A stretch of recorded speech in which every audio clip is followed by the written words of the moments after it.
First part I'm going to cover when there is a decrease in demand, so what will happen to our market equilibrium.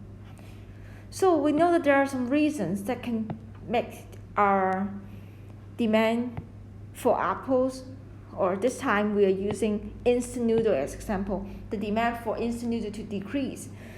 So let me emphasize again, the reasons they have to be affecting the consumers, affecting the buyers, right? And then making them less willing and able to buy than before.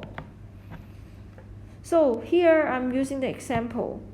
So more customers, they dislike instant noodle, okay? So they are less willing and able to buy instant noodle. I don't know, for some reasons, okay? But these reasons, we will cover them later after exam. So a decrease in demand, how can we represent this in a diagram?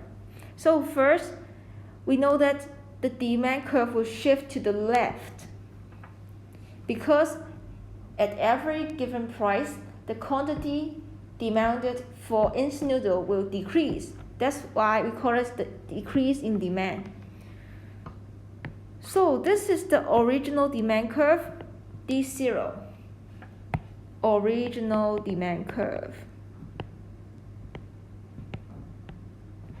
And now there is a decrease in demand, so the demand curve will shift to the left. So D1, it means the new demand curve.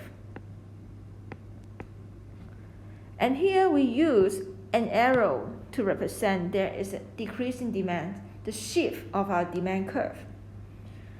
So we know we are going to find the equilibrium price and the equilibrium quantity.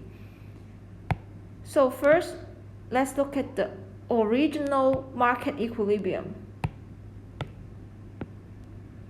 D0, the original demand curve, and also our supply curve. And the intersection point is here, presenting the market equilibrium.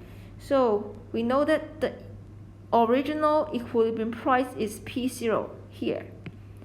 Original equilibrium quantity is Q0 here.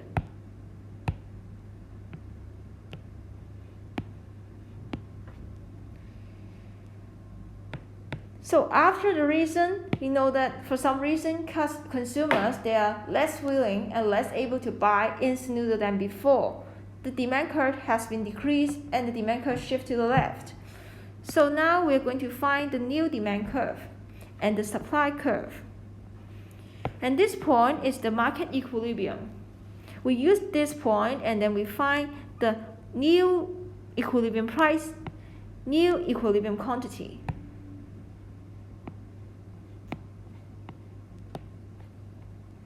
So after we have completed this analysis, don't forget we have to add some arrows.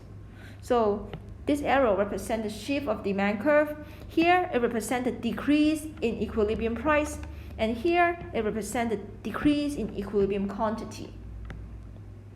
So after we have completed the diagram, we have to present it using our own words.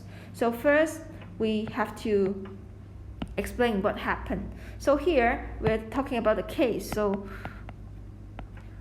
when more consumers dislike instant noodles, so we're representing the case, this kind of reasons, what happened. So what caused this story to happen? After this, we are going to explain the demand for instant noodle will decrease from D0 to D1. So this sentence is putting this part of the diagram.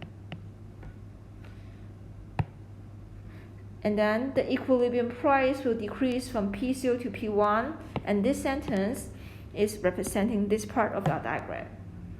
And then lastly, equilibrium quantity will decrease from Q0 to Q1. So this sentence is presenting this part of our diagram. So that is for the decrease in demand. So let's recap.